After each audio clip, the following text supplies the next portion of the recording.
what quantity of units or square footage do you need to be looking at to kind of break through to that better economy of scale? That's an excellent question. And it's a moving target, so take it with a grain of salt. But rule of thumb, I think once you're at 15, this makes some assumptions about rental rates. So we're going to talk about it as facility size as well as revenue, because that'll give you more color around the question here.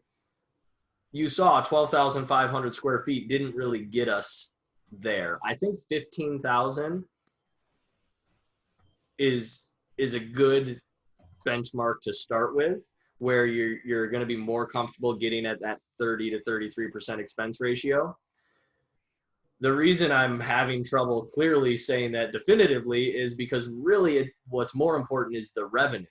Like if you had a 12,000 square foot facility that had higher rental rates, then you can probably get there still.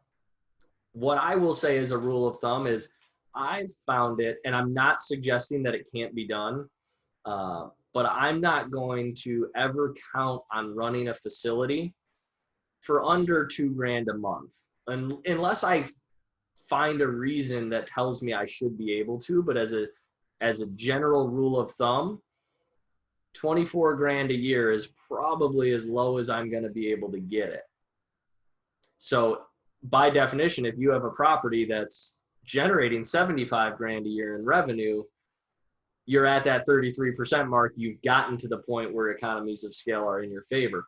As you go bigger, for example, my Florida property, as a lot of you know, 24,000 square feet, generating, call it 160 to 170 grand in revenue a year. And our expenses were only, last year we generated 165 grand in revenue and we spent 45 in expenses. So we were under that. You're, I don't know, do the math, 28, 29%. So that's where the economies of scale started to work in our favor.